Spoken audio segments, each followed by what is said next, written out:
그가 또한 이루시리라. 미쁘시다. 너희를 부르시는 미쁘시니. 미쁘시니가 무슨 뜻이죠? 믿었다. 예, 이쁘다가 아니라 믿음직하다, 신실하다, faithful하다는 겁니다. 충성스럽다. 하나님은 신실하신 분이십니다. 그래서 그가 또한 이루시리라 라고 말씀하고 있습니다. 오늘 이 함께 읽은 데살로니가전서 5장 16절로 24절의 이 말씀으로 우리를 향하신 하나님의 뜻, 우리를 향하신 하나님의 뜻이라는 제목으로 하나님 말씀 나누도록 하겠습니다. 예, 데살로니가 전후서, 우리가 이제 이 8월 말에 데살로니가 전후서를 이제 묵상하고 있는데요. 바울 서신, 바울의 편지가 로마서에서부터 빌레몬서까지 13권이 있습니다. 이 13권의 순서를, 책의 순서가 이게 좀 크기 순서도 아니고 먼저 쓴 순서도 아니고 순서가 조금 우리가 이렇게 평이하지 않습니다. 그러다 보니까 우리가 오해를 하는데 바울 서신 중에 제일 먼저 기록된 서신이 바로 우리가 오늘 읽은 데살로니가 전서입니다. 그리고 전서와 후서는 나눠져 있지만 이게 상황이 비슷한, 또 간격이 이렇게 많지 않은 그런 서신이에요. 그래서 바울 서신 중에 데살로니가 전후서와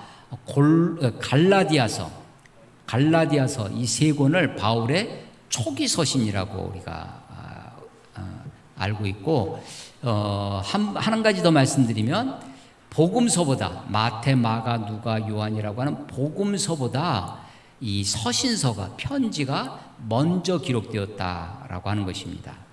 그래서 우리가 마태복음이 제일 먼저 앞에 있기 때문에 마태복음이 먼저 쓰여진 것으로 생각하기 쉽지만, 사실은 편지, 서신서가 먼저 쓰여졌고, 서신서 중에서도 우리 오늘 읽은 데살로니가 전서가 제일 먼저 쓰여져서 아마도 AD 50년, 51년, 52년 그 사이에 AD 50년 초에 기록되어진 책으로 그렇게 알려지고 있습니다. 지도를 좀 잠깐 보도록 하겠습니다. 데살로니가가 어디 있는지 PPT 준비가 되어 있는데, 이게 지금 유럽입니다. 여기 이탈리아가 있죠. 구두 하일처럼 생긴 시칠리아 섬, 이탈리아 로마가 여기 있습니다. 여기 이렇게 삼각형 모양으로 되어 있는 요 땅이 지금은 발칸반도에서 10개 나라로, 마케도니아부터 해가지고 불가리아, 알바니아, 크로아티아 이렇게 나라가 쪼개져 있는데, 예수님 당시에 바울 시대만 해도 여기가 이제 그리스 땅입니다.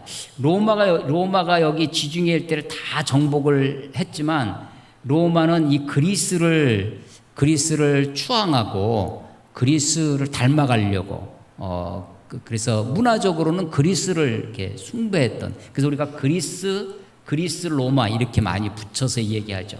이 땅이, 여기가 그리스 땅인데요. 이 그리스 땅이 여러 작은 도시국가로 있다가 이것을 통일한 왕이 요 위에 마케도니아의 빌립 대왕이었습니다. 빌립의 아들이 알렉산더 대왕인데, 알렉산더가 로마보다 일찍 한 4세기경에 유럽과 인도까지, 겐지스강까지 알렉산더가 왔다고 하니까 알렉산더가 통일을 이루죠. 그래서 로마가 다스리던 그 바울 시대에는 이 위쪽은 마게도냐라고 불렀고요. 위쪽을 마게도냐라고 불렀고, 요 아래쪽을 아가야라고 불렀습니다. 그래서 성경을 읽다가 마게도냐와 아가야 하면 이 그리스를 통칭하는 말인데, 위쪽은 마게도냐, 아래쪽은 아가야. 그 마게도냐 지방과 아가야 지방으로 나뉘어졌었다. 이 마게도냐의 수도, 마게도냐 주의, 우리 경기도 같은 겁니다. 마게도냐 주의 수도가 어디였냐면 데살로니가였습니다. 아래쪽에 아가야 지방의 수도는 고린도였어요. 고린도가 유명한, 그 옆에는 아덴이라고 있는데 아테네입니다. 아테네. 자, 바울이 전도를 여기는 이제 흑해고요. 여기가 바닷길이 있어요. 해협이에요. 바닷길이 있어서 이렇게 내려옵니다. 요 흑해 요 위쪽이 이제 지금 전쟁하고 있는 우크라이나 이 크림반도가 위쪽에 있는 거죠. 여기서 여기까지가 아시아입니다. 여기가 아시아고 여기가 이제 아프리카고, 그러니까 아시아, 유럽, 아프리카가 만나는 곳이죠. 여기가 지금 터키가 나라 이름을 바꿨어요.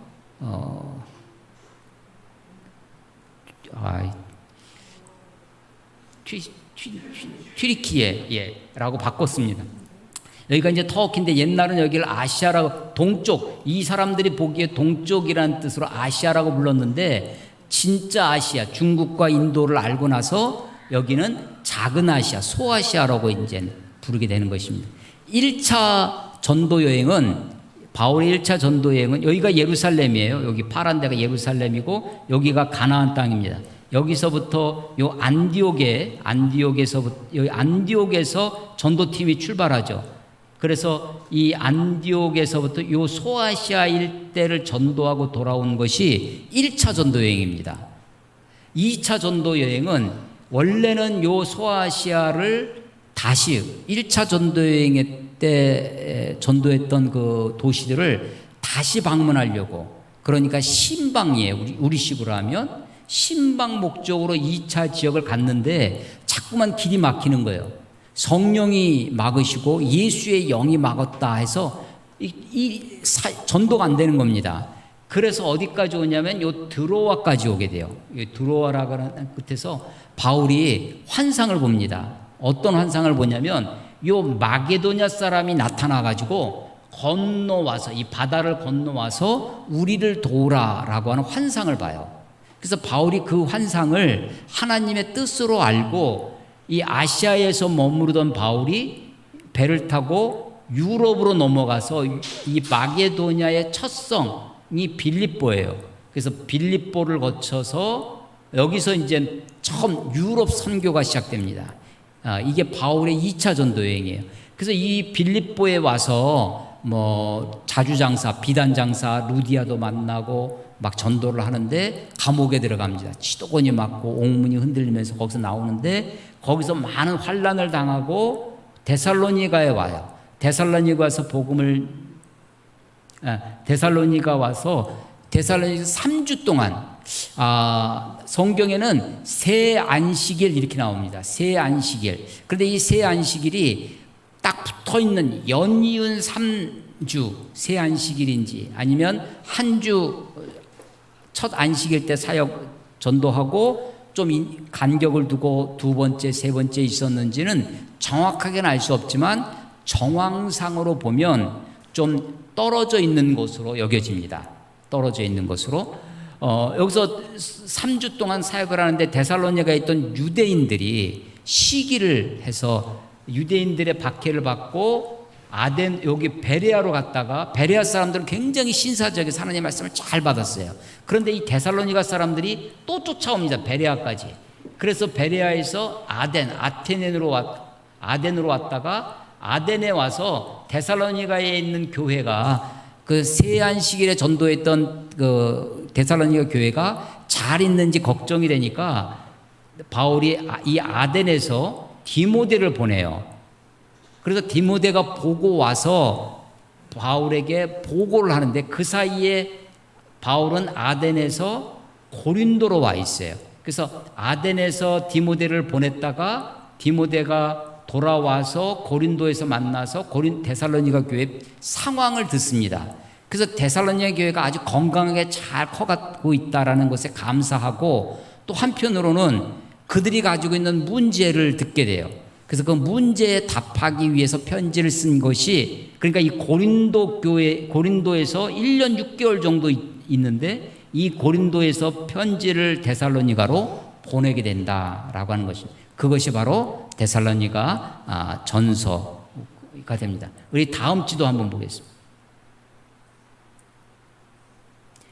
간략하게 바울의 2차 전도 여행을 안디옥에서 출발해서 여기 아시아에서 그 신방 전도를 하려고 했는데 안 되고 계속 길이 막혀서 드로아에 와서 환상을 보고 마게도냐 사람이 와서 건너와서 도우라 하니까 와서 네아폴리 항구로서 빌립보에서 사역을 하고 데살로니가, 베레아, 아덴, 고린도, 그리고 다시 에베소서로, 그리고 가이사라로 해서 예루살렘으로 오는 것이 2차 전도 여행입니다. 자, 그런데 이 지도는 지금 이렇게 내륙으로 되어 있는데 여기 이 바다가 이렇게 와서 항구 도시예요. 데살로니가는 항구 도시고, 이 아시아에서부터 여기로 넘어 여기가 이제 비잔티움이라고 해서 동로마의 수도, 지금의 이스탄불이라고 하는 이 여기까지 제일 가까운 바다입니다.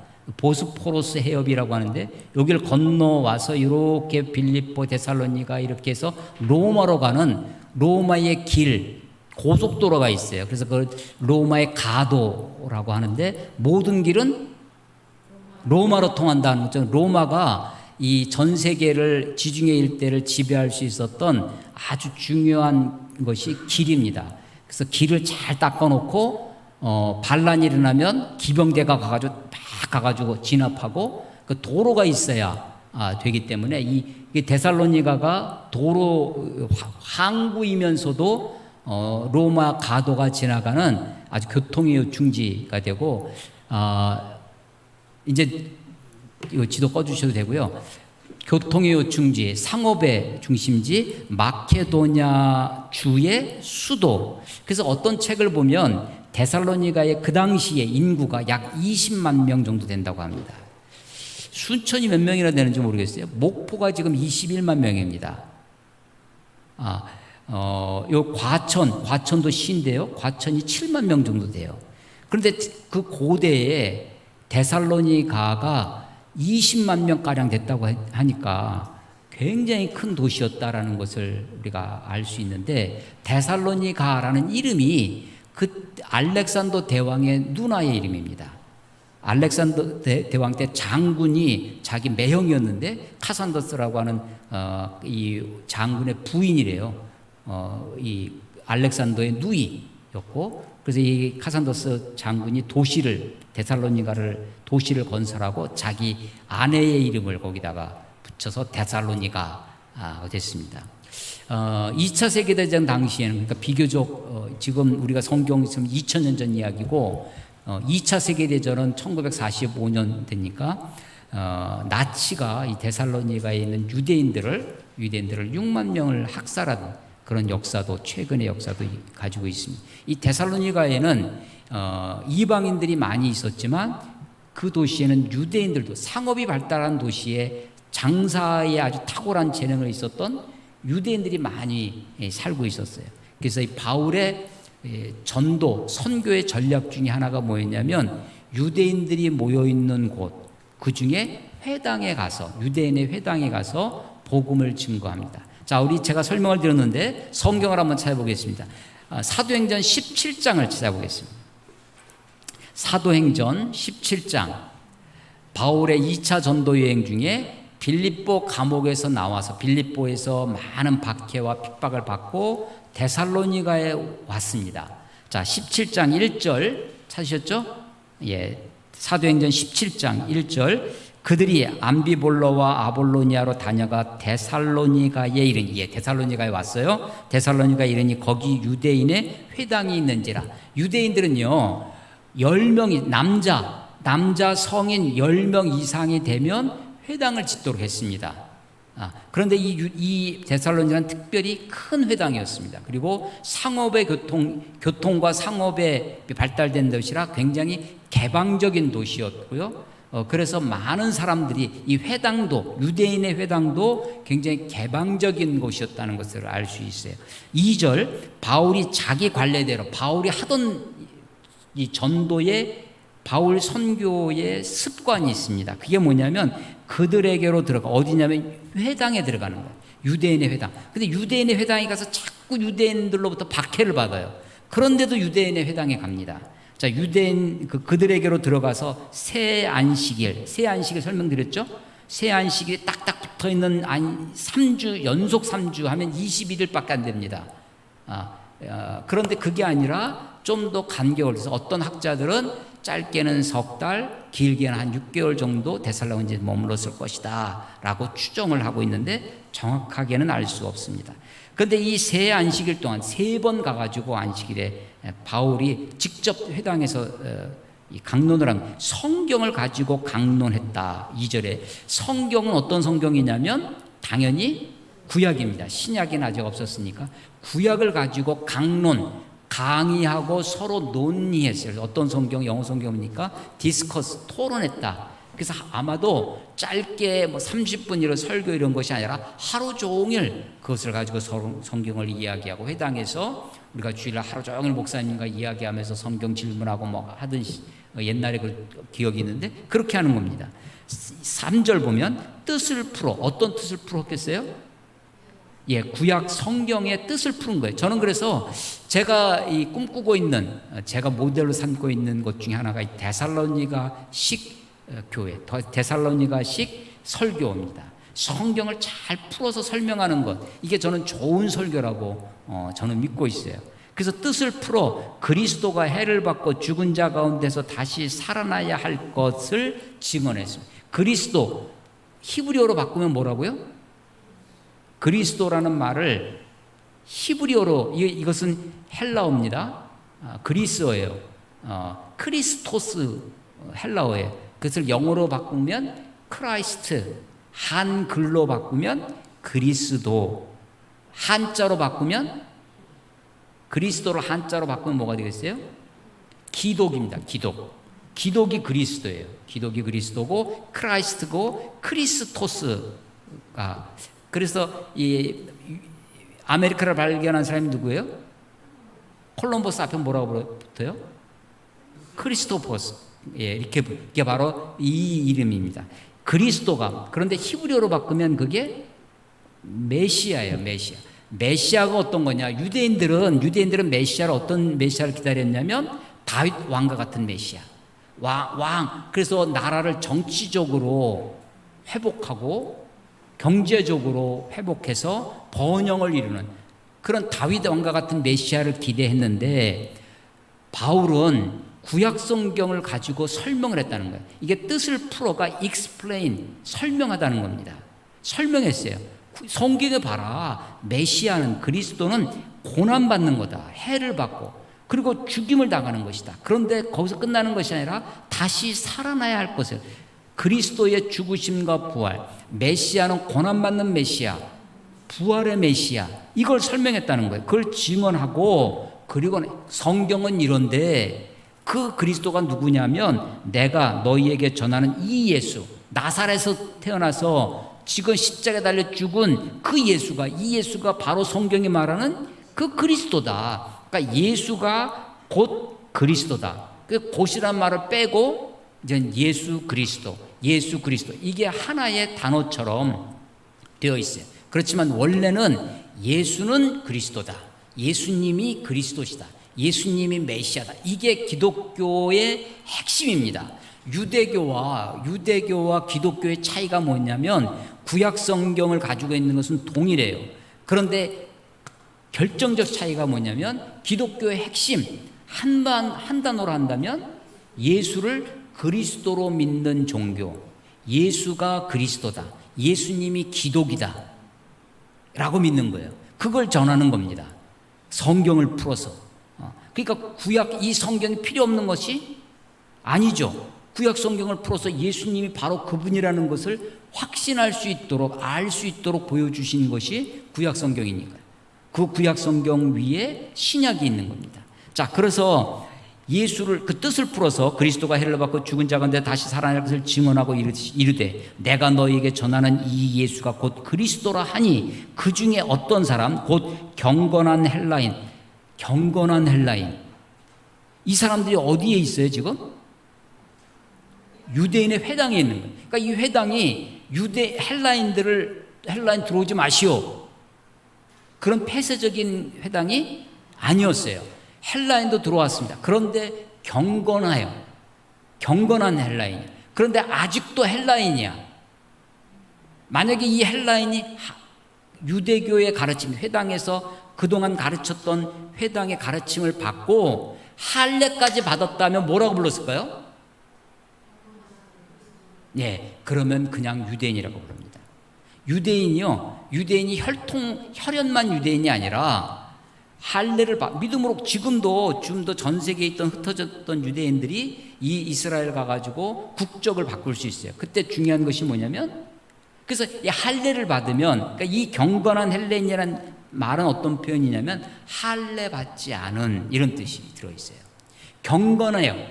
그 가르침, 회당에서 가르치는 것에 듣기는 하는데 따르기는 하지만 아직 할례는 받지 않았다, 이런 말이 속에 있는 거예요. 경건한 헬라인의 큰 무리와 적지 않은 귀부인도, 원래 성전은요 여자들이 여인의 뜰이 따로 있어요.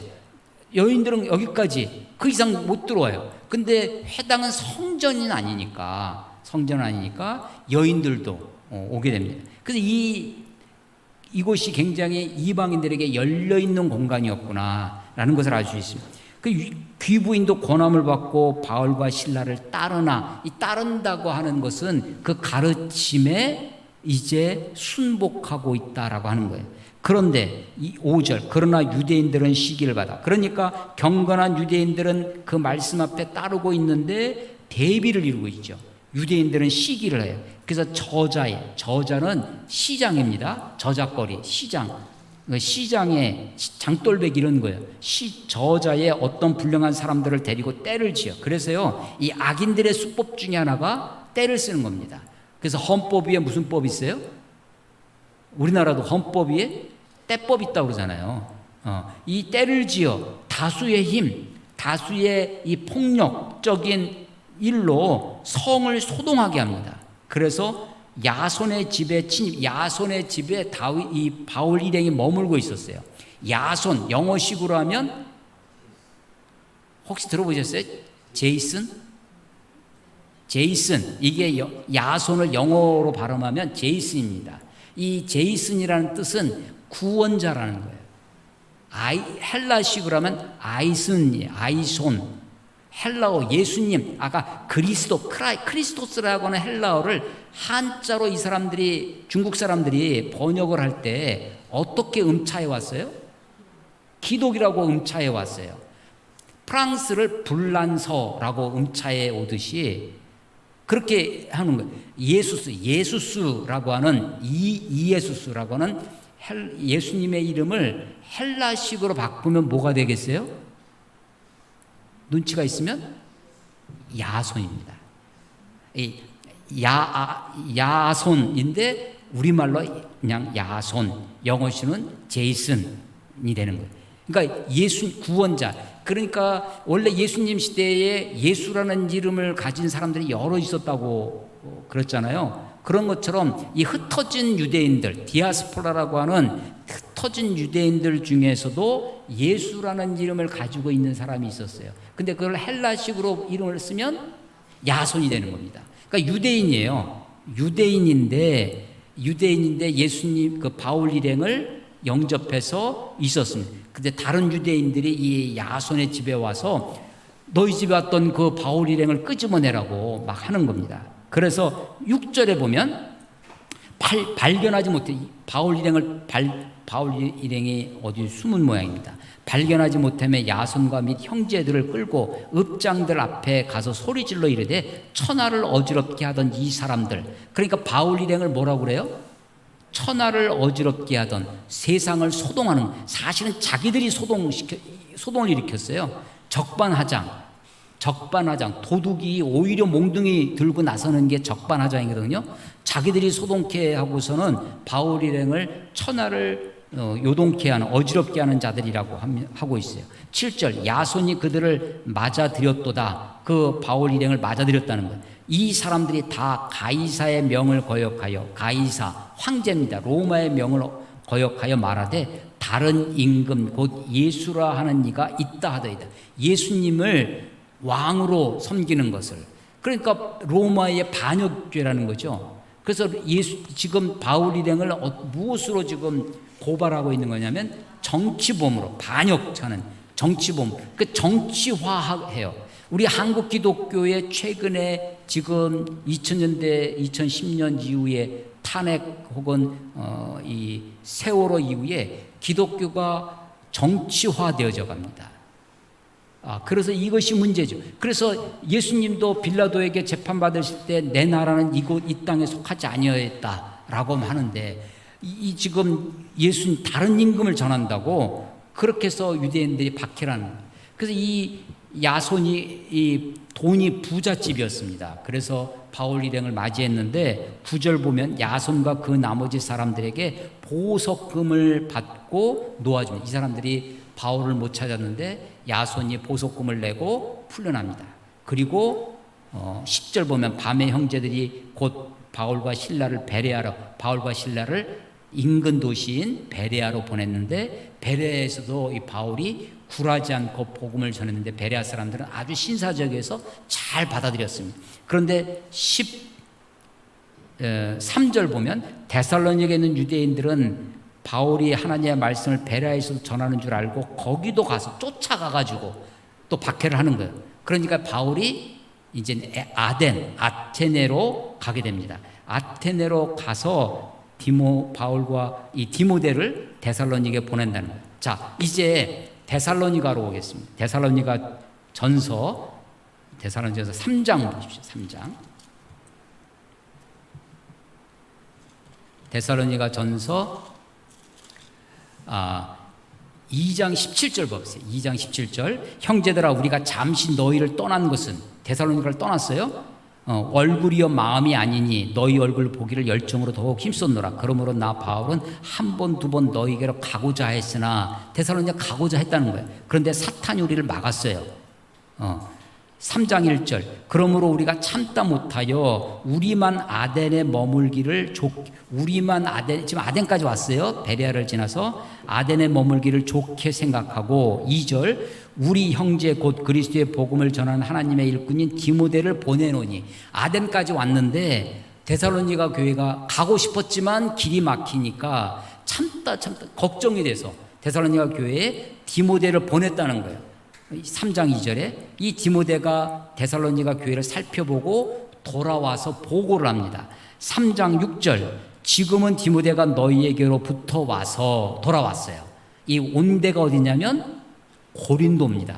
바울은 아덴을 거쳐서 고린도까지 와 있어요. 그 고린도에서 디모데의 보고를 받았는데, 이 보고를 들어보니까 데살로니가 교회가 정말 자랑스러운 교회가 돼요. 그래서 1장부터 3장까지는 데살로니가 교회의 자랑, 너희의 믿음의 수고, 믿음의 역사, 사랑의 수고, 그리고 소망의 인내가 너희가 충만하구나. 너희 가운데 그 모습들, 마게도냐와 아가야 이 지역, 곧 그리스 지역에 아주 자랑스러운 교회가 되었다고 칭찬하는 이야기가 1장부터 3장까지 펼쳐집니다. 그런데 1장부터 3장까지 칭찬하면서도 디모데 이야기를 듣고 걱정거리가 생겼어요. 그들의 문제가 있었습니다. 그들의 문제가 뭐였냐면, 한마디로 하면 바울이 그 세안식일 동안 충분히 가르치지 못한 거였습니다.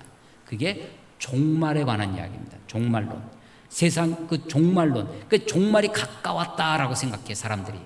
종말은 무엇으로 오냐면, 종말은 세상 끝이죠. 종말은 무엇으로 이루어지는 거냐면 그리스도의 재림으로 이루어집니다. 주님이 이 땅에 다시 오시면 세상은 끝나는 거예요. 종말이 되는 거예요. 그리스도가 다시 오신다는 걸 우리가 재림이라고 하는데, 그리스도께서 하늘에서부터 내려오신다라고 하면 다시 오는 것은 재림, 내려오는 것은 강림입니다. 강림. 그리스도의 강림이에요. 자, 우리 데살로니가전서 1장 10절 봐보세요. 1장 10절. 또 죽은 자들 가운데서 다시 살리신 그의 아들이 하늘로부터 강림하실 것을, 강림이 나오죠. 2장 19절. 우리의 소망의 기쁨이나 자랑의 면류관이 무엇이냐? 그가 강림하실 때. 3장 마지막 절, 3장 13절. 너희 마음을 굳건하게 하시고 우리 주 예수께서 그의 모든 성도와 함께 강림하실 때. 4장 15절. 우리가 주의 말씀으로 너희에게 이것을 말하노니 주께서 강림하실 때까지. 4장 16절에도 주께서 호령과 천사장의 소리와 하나님의 나팔 소리로 친히 하늘로부터 강림하시리니 5장 23절 평강의 하나님이 친히 너희를 온전히 거룩하게 하시고 또 너희의 온 영과 혼과 몸이 우리 주 예수 그리스도께서 강림하실 때. 그래서 1장, 2장, 3장, 4장, 5장 계속해서 반복되어지는 단어가 뭐예요? 강림입니다. 자, 그리스도께서 곧 오신다. 그리스도의 종말이 있는데, 종말, 이게 종말이에요. 세상의 끝이 종말인데 그것은 그리스도의 재림으로 되어진다. 그리스도의 강림으로 된다. 근데 이 강림이 그리스도께서 다시 오시는 그날이 주의 날이에요. 주의 날. 그의 날, 주의 날. 이 주의 날이, 자, 주의 날이요. 주의 날, 하나님의 날, 여호와의 날이라고도 합니다. 구약 성경에도 구약 성경의 큰 주제 중에 하나가 여호와의 날이에요. 근데 그 여호와의 날은 거짓 선지자들은 여호와의 날은, 하나님의 날은 어떤 날이겠어요? 하나님의 날이야. 예, 자 보세요. 오늘 대통령의 날이야. 그러면 그 날은 어떤 날이겠어요? 예, 경사죠. 좋은 날이에요. 그래서 거짓 선지자들은 하나님의 날, 여호와의 날은 승리의 날, 축제의 날, 잔치를 배설하고 아주, 그래서 물론 그런 면이 있어요.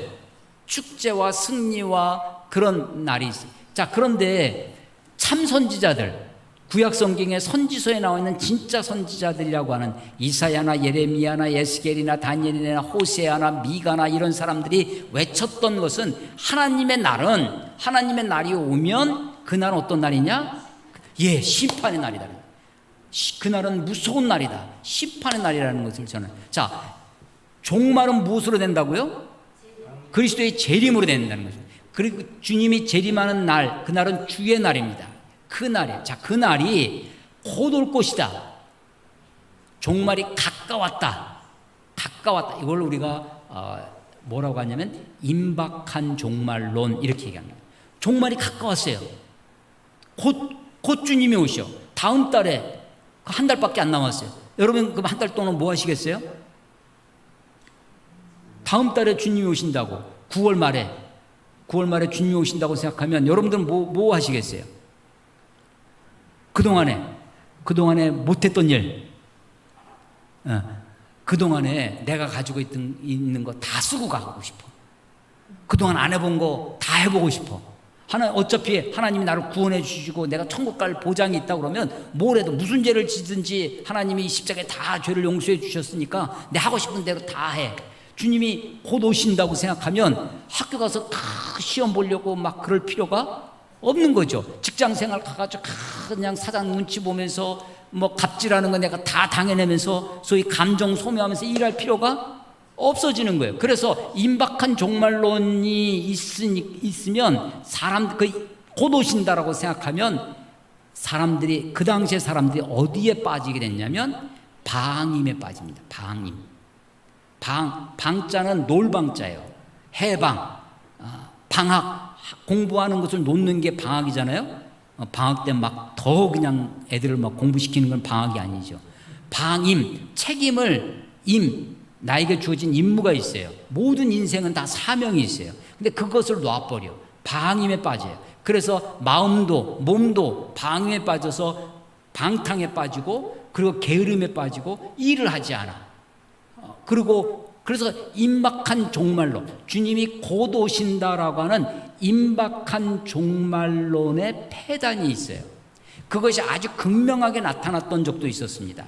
우리 한국 역사에 1992년도, 그때 안 태어나신 분들도 있지만, 그때 제가 막 신학교를, 군대 제대하고 신학교를 갔을 때인데, 그때 다미 선교회라고 하는, 다가올 미래를 준비하라라는 선교회예요. 근데 나중에 뒤에 보니까 그 선교회는 다 미친 선교회라는 것이 드러났어요.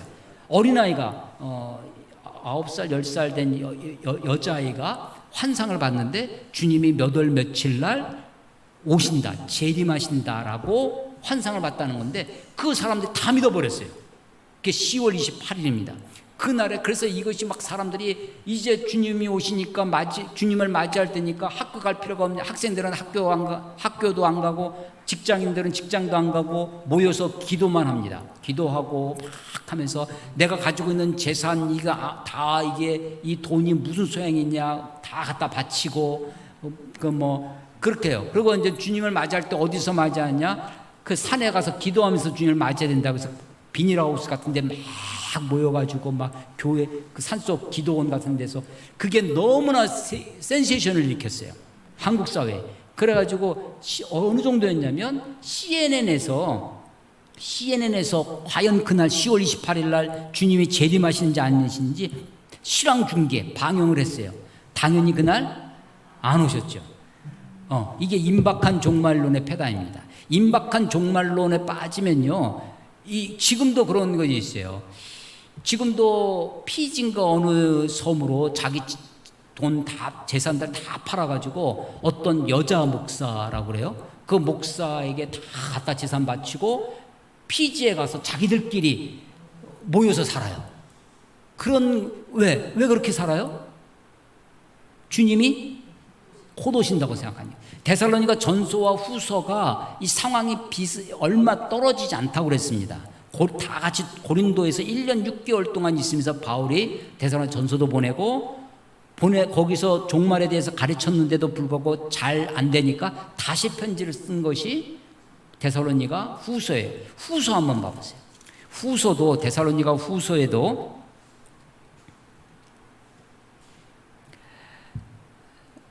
후서 1장 5절 보면 이는 하나님의 공의로운 심판이요. 심판을 지금 말씀하시죠. 9절 보시면 이런 자들은 주의 얼굴과 그의 힘의 영광을 떠나 영원한 멸망의 형벌을 받으리로다. 형벌을 얘기해요.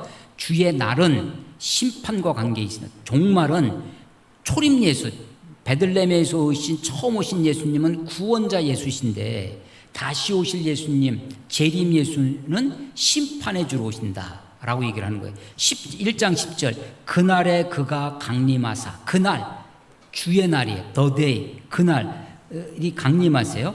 2장 1절 형제들아 우리가 너희에게 구하는 것은 우리 주 예수 그리스도의 강림하심과 우리가 그 앞에 모임, 그 강림하시는 주님 앞에 우리가 전수에도 보면 구름 타고 올라가서 거기서 임하시는 주님을 맞이한다고 하는데 우리가 그 앞에 모임에 관하여 영으로나 또는 말로나 또는 우리에게서 받았다 하는 편지로나, 야 이거 바울 편지야. 그래서 바울의 거짓 편지가 많이 돌았어요.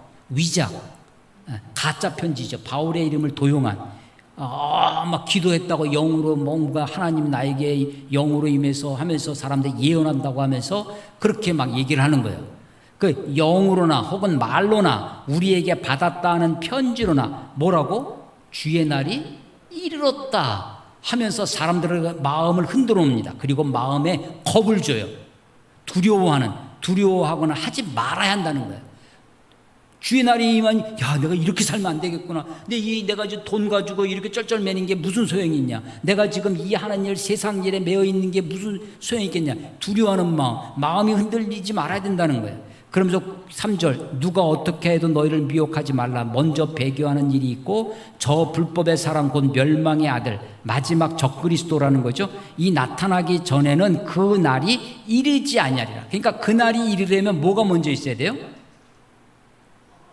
배교하는 일, 불법의 사람, 적그리스도, 멸망의 아들. 4절에 그는 대적하는 자라. 7절에 불법의 비밀이 나타나는 겁니다. 9절에 악한 자에 나타나면 사탄의 활동, 이런 것들이 나타나야 된다는 거예요. 그런 것이 마지막 때에 적그리스도가 창궐해지는 그때 그 일 이후에 주님이 오신다. 그러니까 이것은 주님의 강림을 저 뒤로 밀어놓는 거예요. 마태복음 24장에 보면 그 날이 언제 임하느냐. 마태복음 24장의 별명은 작은 계시록이라고 해요. 소계시록. 요한계시록 말고 예수님의 말씀 중에 마태복음 24장입니다. 근데 그 24장에 보면 그날은 어떻게 오느냐. 그날에는 땅이 진동하고 처처의 기근과 지진과 전쟁과 난리의 소문이 일어날 것이고 온 세상이 그렇게 막대로질 거예요. 그리고 그때는 해와 달이 천재지며 하늘이 빛을 잃고, 그래서 온 자연이, 그런 이후에야 그런 종말의 징조가 있을 것이다. 그 이후에야 종말이 올 것이다라고 종말을 저 뒤로 밀어놨습니다. 그래서 종말이, 임박한 종말이 폐단이 있는데 임박한 종말이 아니고 이제 저 뒤에 있는 종말, 그래서 그걸 뭐라고 하냐면 지연된 종말이라고 합니다. 지연된. 그런데 임박한 종말도 폐단이 있어요. 곧 오신다고 하니까 폐단도 있는데 지연된 종말, 주님이 한참 뒤에 오실 거야. 주님이, 야, 내가 죽을 때까지 주님이 오시지 않을 거야. 그러니까 내가 죽을 때까지 내가 하고 싶은 대로 다 하고, 이 주님 오실 날이 멀리 있다고 생각을 하니까 주님 오실 것에 대한 꿈이 없어요.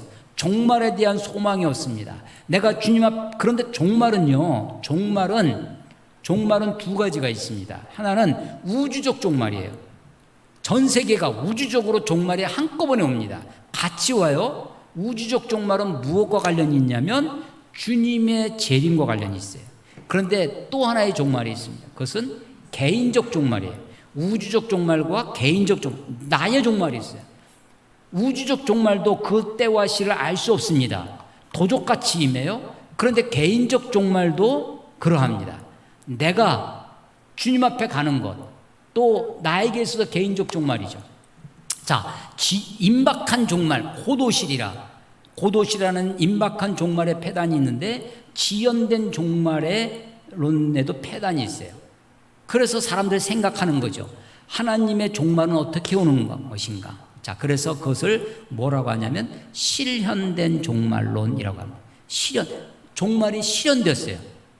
하나님의 나라가 여기 있다 저기 있다 하지 말지니 하나님의 나라가 곧 어디에 있다고요? 너희 안에 있네. 우리 안에 있어요. 하나님의 나라가 가까웠으니 예수님의 복음, 예수님의 일성, 예수님의 공생의 일성이 때가 찼고 하나님의 나라가 가까웠으니 회개하고 복음을 믿으라 라는 거. 하나님의 나라가 내게 임했습니다. 하나님의 나라가 이미 임했어요. 하나님의 나라, 하나님의 다스리심, 하나님의 나라는 하나님의 통치입니다. 하나님의 통치가 이미 이루어졌어요. 이미 이루어졌어요. 그런데 그래서 실현됐어요. 그런 실현된 종말이. 그런데 아직 종말이 다 이루어지진 않았어. 아직은 아니야. 그래서 이미와 아직 그 사이에 있어요. 그래서 우리는 이미 이루어진 하나님의 나라를 누리며 살아야 됩니다. 이미 이루어진 하나님의 나라에 복종하며 순종하며 하나님의 다스리심 통치를 누리며 그 안에 순종하며 살아요. 그런데 아직은 아니야. 그러니까 그 나라를 소망하며 기다리며 살아야 합니다. 그래서 하나님의 종말, 예수의 다시 오심, 강림, 그걸 파루시아라고 합니다. 파루시아, 강림, 파루시아. 이 하나님 예수의 주의 강림을 기다리는 사람들, 종말을 기다리는 사람들. 그래서 하나님의 나라가 임하는 나라가 있어요. 우리에게 임하는 나라가 임하옵시며, 주기도문에 주님이 그렇게 가르쳤잖아요. 그렇게 기도하라고. 나라가 우리에게 임하시는, 어디에 임해요? 내 안에 임해야 돼요. 우리 가정에 임해야 돼요. 우리 학교에, 우리 교회에 임해야 돼요. 이 땅에 하나님의 나라가 임하시는 나라가 있어요. 근데 임하시는 하나님의 나라만 있는 것이 아니라 우리가 가는 하나님의 나라도 있어요. 그래서 현재적 하나님의 나라, 하나님의 나라의 현재성도 있지만 미래적 하나님의 나라, 우리가 가는 하나님의 나라가 있어요. 그래서 예수님이 요한복음 3장에 너희가 거듭나지 아니하면 하나님의 나라를 볼 수 없느니라. 니고데모에게 하시는 말씀이요. 네가 거듭나지 아니하면, 물과 성령으로 거듭나지 아니하면 하나님의 나라에 들어갈 수 없느니라. 그러니까 하나님의 나라는 보고 보다가 들어가는 나라예요. 그런데 그것만 있는 것이 아니라 하나님의 나라는 우리에게 임하시는 나라도 있어요. 가는 나라도 있어요. 우리 이미 이루어졌어요. 그런데 아직은 아니야. 그런데 아직 안 이루어졌지만, 그래서 우리는 이미와 already, 아직 아닌, not yet, 이미와 아직 사이에 있어요. 이미와 아직의 긴장 속에 있다 이렇게 합니다. 이미와 아직의 긴장. 이미 이루어졌으니까 이제 다 됐다. 이 땅에서 사는 것이 다야. 뭐 죽어서 천국 가는 게 무슨 소용이냐. 여기서 하나님의 나라를 경험하고 살아야 되지. 그것만 있는 것이 아닙니다. 이미만 있는 것이 아니라 뭐가 있어요? 아직도 있어요. 아직 내가 가야 할 하나님의 나라가 있어요. 여기서 사는 게 전부라면 우리가 굳이 이렇게 살 필요가 없죠. 하나님의 나라, 우리가 가야 할 하나님 나라가 남아있기 때문에, 다시 오실 주님이 있기 때문에 우리가 그 나라를 소망하며 사는 것이죠. 그래서 이미 이루어진 하나님의 나라를 누리며 순종하며 복종하며 살 뿐만 아니라 아직 이루어지지 않은 하나님의 나라를 소망하며 준비하며 기다리며 사는 그 긴장 속에 있다라는 것이에요. 이걸 우리가 실현된 종말론이라고 합니다. 그러니까 임박한 종말론의 폐단과 지연된 종말론의 폐단 속에서 하나님의 나라가 이미 이루어졌지만 아직 이루어지지 않은 하나님의 나라를 소망하며 사는 것이다. 그 아직 안 이루어진 하나님의 나라, 그 아직 안 이루어진 그 하나님의 나라가 아직 안 이루어졌다고 해서 불완전한 것은 아닙니다. 아직 안 이루어졌지만 이미 이루신 하나님은 어떤 하나님이시냐면 신실하신 분이에요. 그걸 우리말로 뭐라고 하다고? 하나님은 신실하시다라는 것을 미쁘다라는 거예요. 그분이 미쁘시기 때문에 아직 안 이루어진 것도 그분이 이루실 겁니다. 믿으십니까? 예. 그게 오늘 설교의 본문으로 한 24절에 너희를 부르시는 이, 우리를 부르신 이가 누구예요? 하나님이시죠. 그분이 어떤 분이세요? 미쁘신 분이에요. 너희를 부르시는 이는 미쁘신 이, 그가 또한 이루시리라. 그분이 이루셔요. 그래서 그분이 이루실 종말을 우리가 준비하며 어떻게 살아야 할지를 가르쳐 주는 것이, 그것이 데살로니가 전 후서입니다. 자, 그런데 오늘 설교 제목이 뭐예요?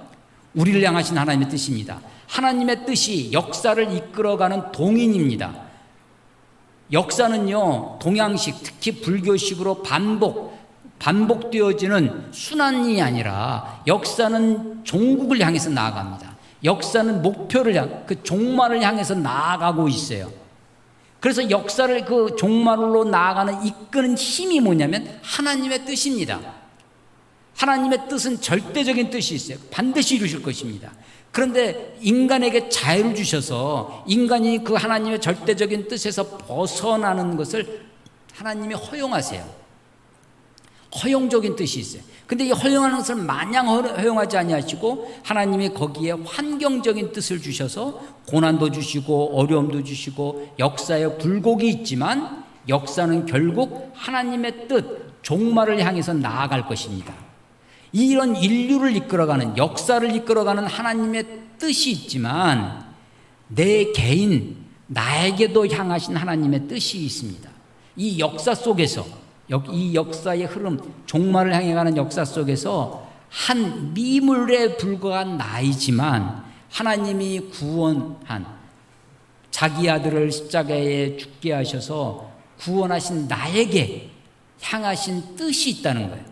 그 하나님의 뜻이 무엇이냐라고 하는 것입니다. 하나님의 뜻을 아는 것만큼 위대한 것이 없습니다. 세상 최고의 가치가 하나님의 뜻이죠.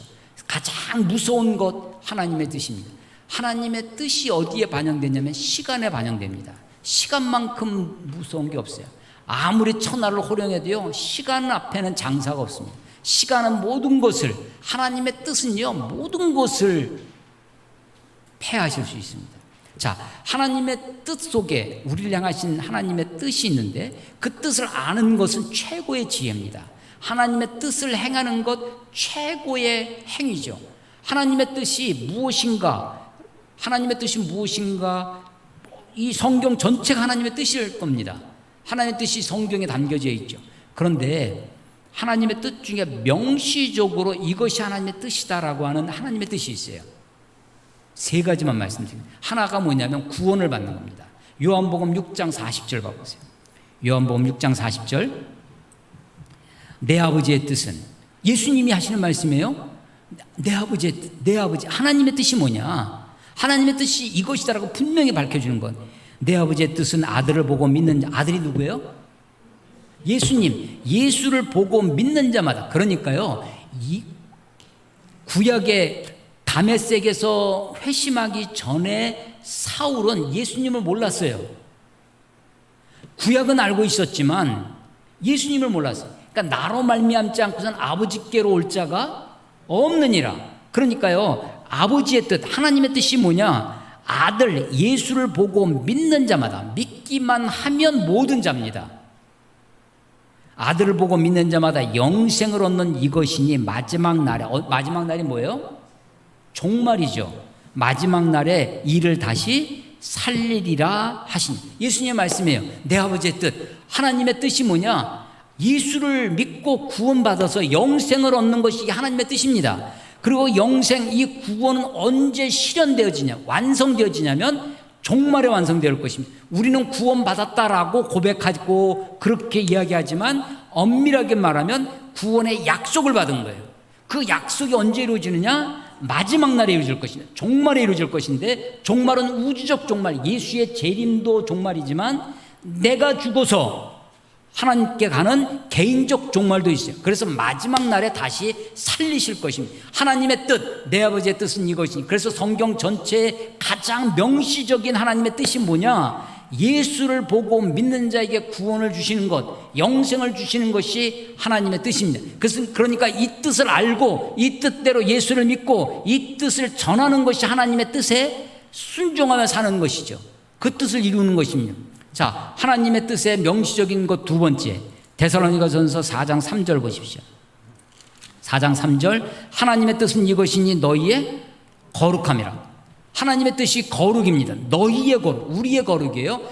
레위기 강해를 하면서, 레위기 말씀을 나누면서 거룩이 세 가지가 있는데, 위의 거룩, 하나님의 거룩, 하나님은 거룩하신 분이에요. 근데 그 하나님의 거룩이 우리들에게도 거룩을, 그래서 우리 안에 거룩을, 초월의 거룩이 있는데 내재의 거룩, 우리가 거룩해지기를 원하시는데 내 몸의 거룩, 몸의 거룩을 레위기는 크게 두 가지로 먹는 것, 먹는 것을 구별해서 부정한 음식과 정당한 먹는 것, 식의 문제가 있고 성의 문제. 그래서 온갖 여러 가지 부정한 성에 대해서 성이 거룩해질 것을 말씀하시죠. 그런데 신약에 와서, 신약 시대에 와서 더 이상 먹는 것에 대해서는 말씀하지 않습니다. 더 이상. 그런데 이제 아직도 남아있는 게 뭐예요? 성의 거룩입니다. 그래서 4장 3절에 하나님의 뜻은 이것이니 너희의 거룩함이라 곧 음란을 버리고 각각 거룩함과 존귀함으로 자기의 아내 대할 줄 알고. 음란 무엇이냐? 음란이 무엇이냐? 결혼이라고 하는 울타리 넘어서 행하는 성행위, 이게 음란입니다. 그래서 아내를 대할 줄 알고 하나님을 모르는 이방인과 같이 세욕을 따르지 말고. 그래서 그 당시 데살로니가를 비롯한 아테네니 고린도니 이런 모든 헬라 지역에 편만했던 것이 이방인들이 세욕을 쫓는 것이었습니다. 근데 그들 이방인을 세욕을 따르지 말고 6절 이 일의 분수를 넘어서 형제를 해하지 말라. 이는 우리가 너희에게 미리 말하고 증언한 것 같이 이 모든 일에 주께서 신원하여 주심이라. 하나님이 우리를 부르시면 부정하게 하심이 아니요 거룩하게 하심이니. 예, 하나님의 뜻, 명시적인 하나님의 뜻이 뭐예요? 두 번째, 거룩함입니다. 첫 번째 하나님의 뜻, 명시적인 하나님의 뜻, 예수를 믿고 구원받는 것. 그래서 구원받은 사람이 어떻게 살라는 거예요? 두 번째 뜻, 거룩하게 살라는 것이 두 번째 뜻. 세 번째 하나님의 뜻이 오늘 16, 17, 18절입니다. 항상 기뻐하라는 거예요. 쉬지 말고 기도하라는 거예요. 범사에 감사하라는, 이것이 너희를 향하신 하나님의 뜻이라는 것입니다. 자, 우리가 하나님 구원받았어요. 그리고 거룩하게 살아가. 거룩하게 살려고 세속에 물들지 아니하고 내가 구별되게 살아가면서 우리가 이 현실 세계 속에서 온갖 환난과 어려움을 당합니다. 데살로니가 전후서에 보면 데살로니가 교회가 여전히 환난 속에 있어요. 여전히 그들은 핍박과 고통 중에 있습니다. 심지어 바울은 궁핍함에 있다고 그러고요. 바울은 내가 이 너희들에게 폐를 끼치지 아니하여 자기 손으로 일해서 지금 전도 일을 하고 있다고 하는 바울의 생활도 아주 궁핍합니다. 바울의 생활도 그렇게 넉넉한 게 아닙니다. 그렇게 하면서 복음을 전하고 있어요. 그런데 거룩하게 살려고 하는 사람이 세상으로부터 어려움을 받을 수 있어요. 그래서 그 어려움 속에 이를 갈며 살고 원망하며 살고 불평하며 사는 것이 아니라 항상 기뻐하라는 겁니다. 그리고 삶에 문제가 있을 때마다 하나님께 기도하라는 거예요. 그리고 모든 일을 하나님께 감사하라는 것입니다. 역사의 주인이 하나님이십니다. 하나님이 우리의 모든 삶을 보고 계세요. 대통령이 되는 것보다 우리가 훨씬 행복하고 하나님이 우리를 귀하게 여기실 것입니다. 범사에 감사하게 사는 것. 이것이 너희를 향하신 하나님의 뜻이에요. 뜻. 하나님의 뜻, 명시적인 뜻 세 가지가 있어요. 하나가 뭐예요? 내 아버지의 뜻은 아들을 보고 믿는 자마다 영생을 얻는 것. 그러니까 예수를 통해 구원을 받는 것이 하나님의 뜻입니다. 두 번째가 그 구원받은 사람이 어떻게 살라는 거예요? 거룩하게 살라는 거예요. 거룩하게 살라는 것이 막 이를 갈고 막 그냥 웅크리고 살고 그냥 산속에 들어가서 그냥 수도하면서 그렇게 살라는 것이 아니라 기뻐하며 문제가 있으면 하나님께 기도하고 그래도 안 되는 거 하나님께 다 감사하며 사는 것이 이게 너희를 향하신 하나님의 뜻이다라는 것입니다. 마지막으로 바울이 기도합니다. 23절 평강의 하나님이 친히 너희를 온전히 거룩하게 하시고 너희의 그러니까 이 거룩하게 하는 걸 누가 하시는 거예요? 하나님이 친히 하시는 거예요. 너희의 온 영과 혼과 몸이 우리가 꼭 영혼 몸 세 가지가 있다라는 것 이렇게 하는 것이 아니라 전 인격이 우리의 온 존재가 우리 주 예수 그리스도께서 강림하실 때 흠없게 보존되기를 원하노라라고 축복합니다. 그러면서요, 내가 이를 갈고 힘써도 안 되고 우리가 애를 써도 안 되는 것이 사실은 거룩이 왜? 내 속에 죄성이 있으니까. 그러나 여러분 걱정하지 마십시오. 왜냐하면 우리를 부르신 이가 미쁘시기 때문에 그렇습니다. 그리고 이 일 또한 그가 또한 이루실 것입니다. 이것이 바울의 확신입니다. 바울의 기도입니다. 바울이 우리들에게 전해주시는 우리를 향하신 하나님의 뜻. 그래서 데살로니가 전후서의 종말의 상황 속에서 우리는 이미 하나님의 나라가 우리에게 임한 것을 믿습니다. 그리고 아직 임하지 않은 하나님의 나라를 소망하고 기대하며 그날 주님의 날을 맞이하려고 살아갑니다. 종말을 기다리는 사람입니다. 어떻게 살아야 할지 하나님의 뜻을 알고 하나님의 뜻 안에 뜻을 이루며 살아가시는 저와 여러분이 되시기를 주의 이름으로 축원합니다. 기도하겠습니다. 하나님 아버지 은혜를 감사합니다. 주님, 우리가 여전히 어둡고 혼탁하고 힘든 삶의 현실 속에 있지만 하나님 우리가 이 땅에 살아가면서 구원받은 자로 거룩을 소망하며 살게 해주시고 항상 기뻐하며 기도하며 감사하며 살 수 있도록 하나님 우리들에게 축복하여 주시옵소서. 하나님의 말씀을 들을 때마다 사람의 말로 받지 아니하고 하나님의 말씀으로 받았던 데살로니가 교인들처럼 주의 말씀을 이해하고 그 말씀을 붙들며 살아가는 하나님의 백성들 다 될 수 있도록 하나님 축복해 주시옵소서. 하나님의 은혜가 말로만 임하는 것이 아니라 성령과 큰 능력과 확신으로 임할 수 있도록 하나님 도와주시옵소서. 주님을 의지합니다. 예수님의 이름으로 감사하며 기도드렸사옵나이다. 아멘.